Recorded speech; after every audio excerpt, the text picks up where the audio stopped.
ദൈവത്തിരുനാമത്തിന് സ്തോത്രം ചെയ്യുകയും സ്തുതിക്കുകയും ചെയ്യുന്നു. കർത്താവിനാൽ അനുഗ്രഹിക്കപ്പെട്ട ദൈവമക്കളെ, ഒരു പ്രാവശ്യം കൂടി വിനീതമായി നിങ്ങൾക്കെൻ്റെ സ്നേഹവന്ദനങ്ങൾ അറിയിക്കുകയാണ് എൻ്റെ കർത്താവായ യേശുവിൻ്റെ നാമത്തിൽ. പ്രത്യേകാൽ ദൈവവചന കേൾവിക്ക് വേണ്ടി ആത്മാർത്ഥത കാണിക്കുകയും അതിന് തയ്യാറാകുകയും ചെയ്യുന്ന എല്ലാ പ്രിയപ്പെട്ടവരെയും സർവശക്തനായ ദൈവം ഒത്തിരി അനുഗ്രഹിക്കട്ടെ എന്ന് എപ്പോഴും ഞാൻ എൻ്റെ മനസ്സിൽ പ്രാർത്ഥിക്കും. അനുദിന ചിന്തകൾക്കായി ദൈവമായ കർത്താവ് കുറേ നാളുകളായി ഇന്നത്തെ സന്ദേശം എന്ന പേരിൽ ഈ വചനം അയക്കാൻ തുടങ്ങിയത് എല്ലാ ദിവസവും കേൾക്കുന്ന പ്രിയപ്പെട്ടവരുണ്ടെന്ന് എനിക്കറിയാം. കാത്തിരിക്കുന്നവർ, ഉറങ്ങുന്നതിനേക്കാൾ മുമ്പ് എപ്പോഴെങ്കിലും കേൾക്കുന്നവർ, അനേകർക്ക് ഇതൊരു നന്മയാകുമെന്ന് വിചാരിച്ച് അയച്ചു കൊടുക്കുന്നവർ, ചിലപ്പോഴൊക്കെ 3, 4, 5 പ്രാവശ്യം കേൾക്കുന്നവർ, ചിലതൊക്കെ മൊബൈലിൽ നിന്ന് കളയാതെ സേവ് ചെയ്ത് സൂക്ഷിച്ചിടുന്നവർ, ഇതെല്ലാം കാണുന്നൊരു ദൈവമുണ്ട്. ആ ദൈവം നിങ്ങളെ സമൃദ്ധിയായിട്ട് അനുഗ്രഹിക്കട്ടെ എന്ന് വീണ്ടും പ്രാർത്ഥിക്കുന്നു. ഇന്നത്തെ ആത്മീക ചിന്തയ്ക്ക് ഒരുങ്ങുമ്പോൾ സർവകൃപാലുവായ ദൈവത്തിന് വചനത്തിൻ്റെ ഉള്ളിൽ കിടക്കുന്ന ആത്മീക രഹസ്യങ്ങൾ ചൂണ്ടിക്കാണിച്ചു തന്നും അത് പറയാനുള്ള കൃപ തന്നും നിങ്ങളെയൊക്കെ ഇത് കേൾക്കാൻ വേണ്ടി എനിക്ക് ചുറ്റും തന്ന് ഇത്രത്തോളം ശുശ്രൂഷയിൽ എന്നെ അനുഗ്രഹിക്കുന്ന എൻ്റെ രക്ഷകനും വീണ്ടെടുപ്പുകാരനുമായിരിക്കുന്ന മഹാദൈവത്തിന്, വചന വെളിപ്പാടുകളും ചിന്തകളും തരുന്ന സർവശക്തനായ ദൈവത്തിന് സകല മഹത്വവും പുകഴ്ചയും കരയറ്റിക്കൊണ്ട് ഇന്ന് നാം ഒന്നിച്ച് ചിന്തിക്കാൻ ആഗ്രഹിക്കുന്ന ദൈവവചനത്തിലേക്ക് നമ്മുടെ ശ്രദ്ധയെ തിരിക്കുകയാണ്. 125 സങ്കീർത്തനത്തിൻ്റെ 2-ാമത്തെ വാക്യം ഞാൻ നിങ്ങളെ വായിച്ചു കേൾപ്പിക്കാം. 125 സങ്കീർത്തനം അതിൻ്റെ 2-ാമത്തെ വാക്യം. പർവ്വതങ്ങൾ യെരൂശലേമിനെ ചുറ്റിയിരിക്കുന്നു, യഹോവ ഇന്നു മുതൽ എന്നേക്കും തൻ്റെ ജനത്തെ ചുറ്റിയിരിക്കുന്നു. പർവ്വതങ്ങൾ യെരൂശലേമിനെ ചുറ്റിയിരിക്കുന്നു. ആ ഭാഗം മാത്രം ഇന്ന് ലളിതമായി നമുക്കൊന്ന് ചിന്തിക്കാൻ വേണ്ടി കർത്താവിൻ്റെ കൃപയെ ശരണപ്പെടുകയാണ്. പർവ്വതങ്ങൾ യെരൂശലേമിനെ ചുറ്റിയിരിക്കുന്നു. ഇതൊരു ആലങ്കാരിക പ്രയോഗമല്ല, ഇതൊരാത്മീകമായിട്ട് എഴുതിയിരിക്കുന്ന ഒരു ഭംഗി വാചകവുമല്ല. ഭൂമിശാസ്ത്രപരമായിട്ട് യെരൂശലേമിനെക്കുറിച്ച് അറിയാവുന്ന ആളുകൾക്കറിയാം. ഞാൻ ഈ വാക്കുകൾ റെക്കോർഡ് ചെയ്യുന്നതിനേക്കാൾ മുമ്പ് മീഡിയയിൽ ഈ കാര്യത്തെക്കുറിച്ച് സെർച്ച് ചെയ്യാൻ പറ്റുന്ന മീഡിയയിൽ സെർച്ച് ചെയ്തു. 7 പർവ്വതങ്ങളാണ് യെരൂശലേമിന് ചുറ്റും കിടക്കുന്നത്. 7 പർവ്വതങ്ങൾ ചെറുതും വലുതുമായത് തലയെടുപ്പോടെ യെരൂശലേമിനെ ചുറ്റിയിരിക്കുക. തെക്കും കിഴക്കും വടക്കും പടിഞ്ഞാറും ദിക്കുകളിലെല്ലാം യെരൂശലേമിന് ചുറ്റും തലയെടുപ്പോടെ നിൽക്കുന്ന 7 പർവ്വതങ്ങൾ. 7 പർവ്വതങ്ങളാൽ ചുറ്റപ്പെട്ട് കിടക്കുന്ന ഒരു മഹാനഗരമാണ് യെരൂശലേമെന്ന് ശാസ്ത്രീയമായിട്ട് അല്ലെങ്കിൽ ബുദ്ധിപരമായിരിക്കുന്ന ഭൂമിശാസ്ത്രപരമായിരിക്കുന്ന തെളിയിക്കാൻ പറ്റുന്നത് നിങ്ങൾക്ക് ജസ്റ്റ് സെർച്ച് ചെയ്യാൻ പറ്റുമെങ്കിൽ ഗൂഗിളിലൊക്കെ സെർച്ച് ചെയ്താൽ നിങ്ങൾക്ക് ആ 7 മലകളുടെ പേരും അതിൻ്റെ ലൊക്കേഷനുമൊക്കെ കൃത്യമായി കിട്ടും. ഇപ്പോൾ സങ്കീർത്തനം എഴുതിയ 125 സങ്കീർത്തനക്കാരൻ യെരൂശലേമിനെക്കുറിച്ച് എഴുതിയിരിക്കുന്നത് ഇങ്ങനെയാണ്: യെരൂശലേം പർവ്വതങ്ങളാൽ ചുറ്റപ്പെട്ട് കിടക്കുന്നു, യെരൂശലേമിനെ പർവ്വതങ്ങൾ ചുറ്റിയിരിക്കുന്നു. ഇന്നത്തെ യുദ്ധതന്ത്രങ്ങളൊന്നും ഈ സങ്കീർത്തനം എഴുതുന്ന കാലത്തില്ലല്ലോ. ദാവീദിൻ്റെയൊക്കെ കാലത്ത് കാലാൽപ്പടയും കുതിരപ്പടയൊക്കെ അല്ലേ ഉള്ളൂ. ഇന്ന് ആകാശത്തുകൂടെ ഇന്നലെയൊക്കെ വളരെ ശക്തമായ ഭീഷണികളും ബോംബ് വർഷങ്ങളൊക്കെ ആയിട്ട് വലിയ വലിയ കാര്യങ്ങൾ മിഡിൽ ഈസ്റ്റിലൊക്കെ ഭയങ്കരമായിട്ട് നടന്നുകൊണ്ടിരിക്കുന്നു. പ്രത്യേകിച്ച് ഖത്തറിലും മിഡിൽ ഈസ്റ്റിലെ പല രാജ്യങ്ങളിലുമുള്ള പ്രിയപ്പെട്ടവർ ഇത് കേൾക്കുന്നവരുണ്ട്. നിങ്ങളൊക്കെ പ്രാർത്ഥനയിൽ ഓർക്കുന്നുണ്ട്. കർത്താവിൻ്റെ സുരക്ഷിതത്വം നിങ്ങൾക്ക് തരട്ടെ എന്ന് ഈ വചനം വെച്ച് ദൈവസന്നിധിയിൽ ഞാൻ പ്രാർത്ഥിക്കുകയും ചെയ്യുക കേട്ടോ. ദൈവത്തിൻ്റെ കരുതലും സൂക്ഷിപ്പും എവിടെ ആയിരുന്നാലും നിങ്ങൾക്കുണ്ടാകുമെന്നുള്ള കാര്യത്തിൽ തർക്കമില്ല. നാം ദൈവത്തിൻ്റെ മക്കളല്ലേ. പർവ്വതങ്ങൾ യെരൂശലേമിനെ ചുറ്റിയിരിക്കുന്നു.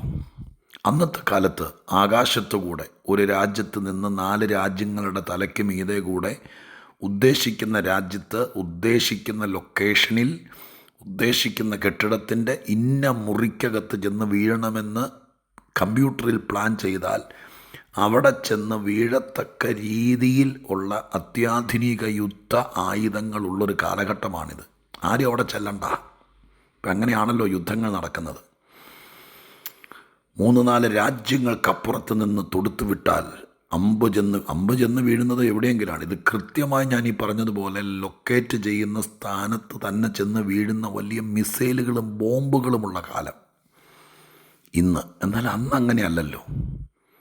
ആകാശത്തൂടെ കല്ലെടുത്തെറിയുന്നത് പോലെ വന്ന ആയുധങ്ങൾ വീഴുകയില്ല. യെരൂശലേമിനെ ആക്രമിക്കാൻ ആരെങ്കിലും വന്നാൽ അവർ യെരൂശലേമിൽ എത്തണമായിരുന്നു. എത്തിയെങ്കിൽ മാത്രമേ അന്ന് ശത്രുവിനെ ആക്രമിക്കാൻ പറ്റുള്ളൂ. ദൂരത്തിരുന്നുകൊണ്ട് പറ്റിയല്ല. അങ്ങനെ യെരൂശലേമിനെ ആക്രമിക്കാൻ വേണ്ടി ദൂരത്ത് നിന്ന് ആരെങ്കിലും കുതിരപ്പടയായിട്ടോ കാലാൽപ്പടയായിട്ടൊക്കെ സൈന്യം ഒന്നിച്ച് നീങ്ങി വന്നാലും യെരൂശലേമിൻ്റെ അകത്തേക്ക് കയറണമെങ്കിൽ ഈ പർവ്വതങ്ങൾ നാച്ചുറലി സ്വാഭാവികമായിട്ടും ദൈവത്തിൻ്റെ സൃഷ്ടികളിൽ യെരൂശലേമിനെ പർവ്വതങ്ങൾ ചുറ്റിയിരിക്കുക. ഈ പർവ്വതം കയറി ഇറങ്ങി അപ്പുറം ചെന്നെങ്കിൽ മാത്രമേ ഈ പട്ടണത്തിൽ കാലുകുത്താനും അതിനകത്ത് ഒരായുധം ഉപയോഗിക്കാനും പറ്റുമായിരുന്നുള്ളൂ അന്നത്തെ കാലത്ത്. ഇന്ന് കാലം മാറി, സ്ഥിതികൾ മാറി. ഭൂമിശാസ്ത്രപരമായിരിക്കുന്ന നിലവാരം പോലും അന്ന് ഈ സങ്കീർത്തനം എഴുതുന്ന കാലഘട്ടത്തിലെ പോലെ ആയിരിക്കില്ല. ഇന്ന് കുന്നും മലയൊക്കെ ഇടിച്ച് എല്ലാം മാറ്റിക്കൊണ്ടിരിക്കുന്ന കാലമാണല്ലോ. എനിവേ, എന്താണെങ്കിലും സങ്കീർത്തനം എഴുതുന്ന കാലത്ത് ഒരു ശത്രു യെരൂശലേമിൽ കാലുകുത്തണമെങ്കിൽ ഈ പർവ്വതങ്ങളെ തരണം ചെയ്യണം. ഇത് കയറി ഇറങ്ങണം. ഈ പർവ്വതങ്ങൾ വലയം ചെയ്ത് നിർത്തിയിരിക്കുക. അതിനകത്ത് കിടക്കുക എന്ന് പറയുന്നത് ഇച്ചിരി പ്രയാസമാണ്. എന്നെ പ്രിയപ്പെട്ടവരെ, ദൈവത്തിൻ്റെ സ്നേഹത്തിൻ്റെ കരുതലൊക്കെയല്ല ഇതിനകത്ത് കാണാൻ പറ്റുന്നത്. കാലം എത്ര കഴിഞ്ഞാലും ഇന്ന് ആ ഒരു വാചകം മാത്രമല്ല ഈ വാക്യത്തിനകത്തുള്ളത്. രണ്ടാമത്തതാണ് നമ്മുടെ വാക്യം, യഹോവ ഇന്നു മുതൽ എന്നേക്കും തൻ്റെ ജനത്തെ ചുറ്റിയിരിക്കുന്നു.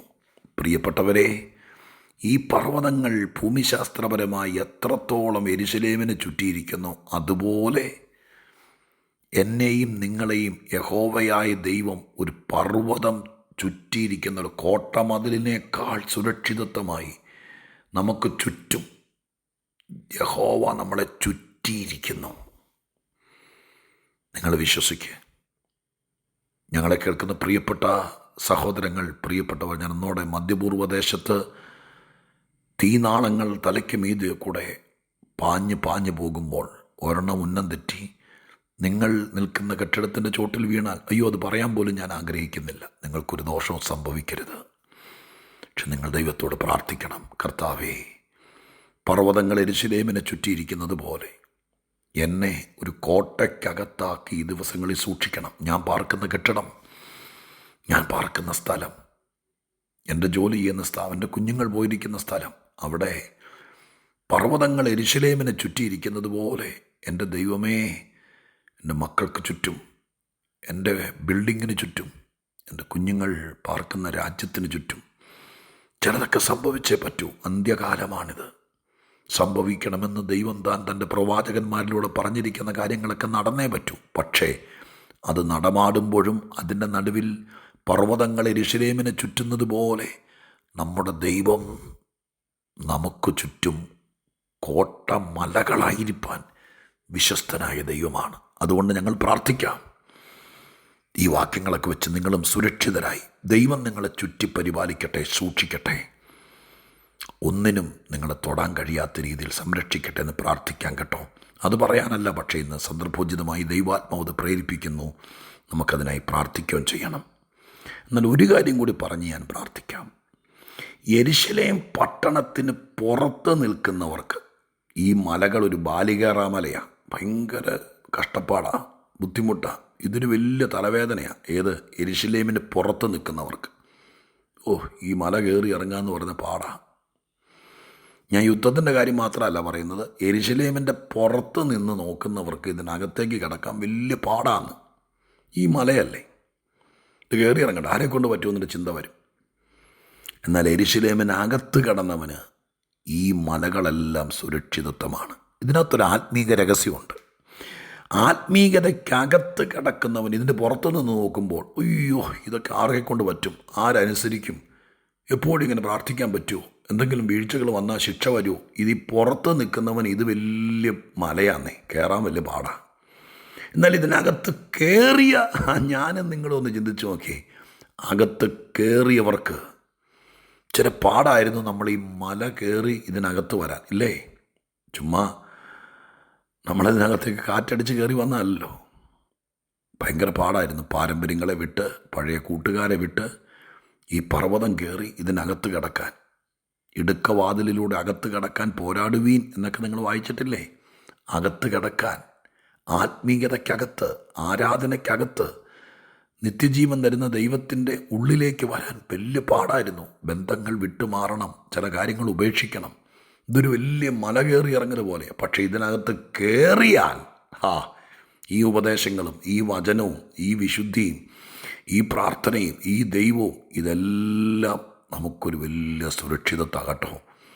അതുകൊണ്ട് ഇതിന് പുറത്ത് നിന്നിട്ട് എന്നും അങ്ങ് പ്രാർത്ഥനയാണ്, എന്നും ഈ വചനം കേൾക്കാൻ ഇത് കേട്ട് മടുത്തില്ലേ എന്നൊക്കെ പുറത്ത് നിൽക്കുന്നവന് തോന്നും. ഇതിനകത്ത് വന്നവൻ ഈ വചനമൊക്കെ ഭയങ്കര സുരക്ഷിതത്വമാണേ.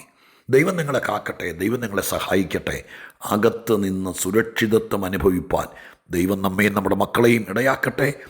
ഈ വലിയ കോട്ടയ്ക്ക് ചുറ്റും നടന്ന് അഭിപ്രായം പറഞ്ഞ് ആയുസ് തീർക്കാതെ, ചില ബുദ്ധിമുട്ടാണെങ്കിലും ഈ മല കയറി ഇറങ്ങി അകത്ത് വന്നവന് ഇതെന്നും കോട്ടയായിരിക്കും. പ്രാർത്ഥിക്കാം. പരിശുദ്ധ ദൈവമേ, ഞങ്ങളുടെ സ്വർഗീയ പിതാവേ, അനുഗ്രഹീതമായ നല്ല ദിവസത്തിനായിട്ട് നന്ദി. കർത്താവിൻ്റെ തിരുപാദപീഠത്തിൽ ഏൽപ്പിച്ച് ദൈവത്തിൻ്റെ സന്നിധാനത്തിൽ സ്തോത്രം ചെയ്ത് കർത്താവിനെ മഹത്വപ്പെടുത്തുന്നു. ദൈവാദി ദൈവമേ, കരുണയുള്ള കർത്താവേ, ദൈവത്തിൻ്റെ തിരുസന്നിധാനത്തിൽ പ്രാർത്ഥിക്കുമ്പോൾ ദൈവത്തിൻ്റെ അനുഗ്രഹങ്ങളും നന്മകളും ഞങ്ങൾക്ക് നൽകിത്തരുന്ന അപ്പാ, പ്രത്യേകിച്ച് ഞങ്ങൾ വായിച്ചു യെരുശലേമിനെ യാഗമുള്ള, ആരാധനയുള്ള, ദൈവാലയമുള്ള സ്ഥലം, ദൈവസാന്നിധ്യമുള്ള സ്ഥലം, പെട്ടകമിരുന്ന സ്ഥലം. ആ സ്ഥലത്തെ ദൈവം എത്ര സുരക്ഷിതമായിട്ടാണ് മലകളെ കൊണ്ട് ചുറ്റി സംരക്ഷിച്ചതെന്ന് ഞങ്ങൾ കണ്ടപ്പാ. ഇതുപോലെ തൻ്റെ ജനത്തെ എവിടായിരുന്നാലും അങ്ങ് ചുറ്റി സൂക്ഷിക്കുമെന്നുണ്ടല്ലോ. പ്രത്യേകിച്ച് യുദ്ധക്കെടുതികൾ നടക്കുന്നു. ഞങ്ങളുടെ ഗൾഫ് രാജ്യങ്ങളിലുള്ള പ്രിയപ്പെട്ട എല്ലാവർക്കും വേണ്ടി പ്രാർത്ഥിക്കുന്നു. അപ്പാ, ഈ വാക്യം വെച്ച് യേശുവിൻ്റെ നാമത്തിൽ അവർ പാർക്കുന്ന കെട്ടിടങ്ങൾ, അവരുടെ കുഞ്ഞുങ്ങളായിരിക്കുന്ന സ്ഥലം, ജോലി ചെയ്യുന്ന സ്ഥലം എല്ലാം ഞങ്ങൾ പ്രാർത്ഥിക്കുന്നു. സൂക്ഷിക്കണേ, കരുതണേ, ബലപ്പെടുത്തണേ, അനുഗ്രഹിക്കണേ. പർവ്വതം യെരുശലേമിനെ ചുറ്റിയിരിക്കുന്നത് പോലെ എല്ലാവരെയും ചുറ്റി സൂക്ഷിച്ചേക്കണേ. തലമുടി പോലും താഴെ പോകല്ലേ. കർത്താവ് കാക്കണം.